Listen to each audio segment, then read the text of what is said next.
की विकासामुख आहे, आश्वासक आहे, वचनाची पूर्तता करणार आहे, त्याच्या पाठीमागे जनता उभी राहते. अशा वेळेला नैराश्यातून वैफल्यातून अशी वक्तव्य विरोधकांची येतात.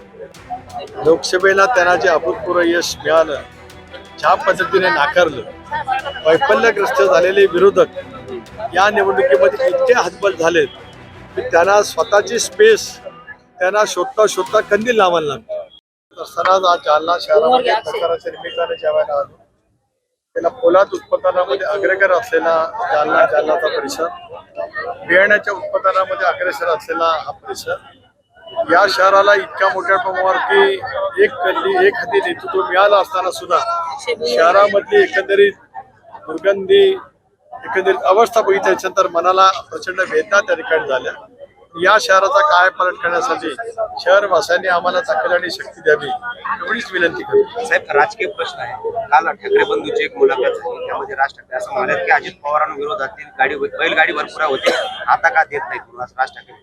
साहेब, राज ठाकरे आता वैफल्यातून त्या ठिकाणी ते एकत्रित झालेले आहेत. पण ते काय बोलतात त्याला मला फारसं महत्त्व देण्याची गरज वाटत नाही. याचं कारण अजितदादा 8 वेळेला विधानसभेवरती लाखाच्या मताच्या फरकाने आले. या राज्यात सर्वाधिक अर्थसंकल्प त्यांनी मांडला आणि म्हणूनच गेली अनेक वर्ष राज्यातल्या जनतेने त्यांचं नेतृत्व जे विकासामुख आहे, आश्वासक आहे, वचनाची पूर्तता करणार आहे, त्याच्या पाठीमागे जनता उभी राहते. अशा वेळेला नैराश्यातून वैफल्यातून अशी वक्तव्य विरोधकांची येतात. जालन्यामध्ये पहिल्यांदा राष्ट्रवादी स्वबळावर निवडणूक लढवते. आता पण काँग्रेस सोबत आघाडी होत होती तुमची, परंतु आता तुम्ही महायुती सोबत गेल्यानंतर पहिली निवडणूक आहे. याच्या आधी पण तुम्ही सत्तेमध्ये होतात, नगरपालिकेमध्ये असताना. आता किती उमेदवार येतील असं वाटतं आजच्या सभेच्या? एक असं आहे की आजचा प्रतिसाद प्रचंड अभूतपूर्व असावा.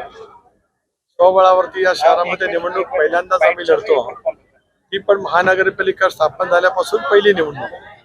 अशा वेळेला जरूर ज्या पद्धतीने राज्यभरामध्ये राष्ट्रवादी काँग्रेस पक्षाच्या नेतृत्वाने काम केलंय आणि या शहराची बकाल अवस्था ज्यांनी केली, त्यामुळे परिवर्तन होईल असं मला निश्चितपणे साहेब, राज्यामध्ये तुम्ही महायुती म्हणून आहेत, मात्र पुण्यामध्ये राष्ट्रवादी आणि भाजप आमने सामने अजितदादा टीकास्त्र टाकतात भाजप. एक असं आहे की राज्याच्या राजकारणामध्ये आपण 95 सालापासून पाहिलं की राज्यामध्ये युतीच्या आघाडीच्या राजकारणाची अपरिहार्यता आली. कधी भाजप शिवसेनेचं सरकार होतं, लोकशाही आघाडीचं सरकार, काँग्रेस राष्ट्रवादी काँग्रेस पक्षाचं राहिलं. त्या वेळेला स्थानिक स्वराज्य संस्थांच्या निवडणुका ह्या स्वतंत्रपणे लढल्या.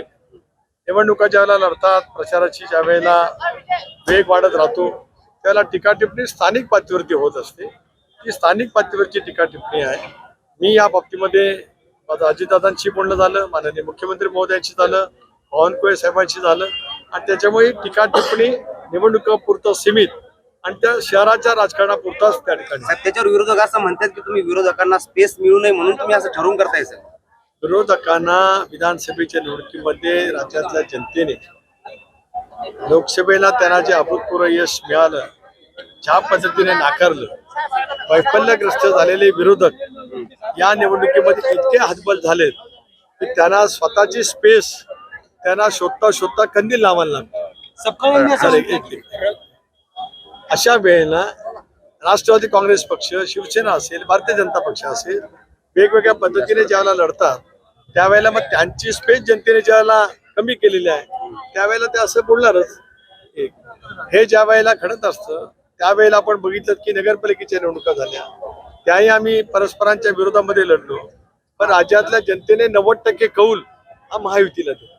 आताही महापालिकेमध्ये तसंच घडलं. सगळ्यांचं असं म्हणणं आहे की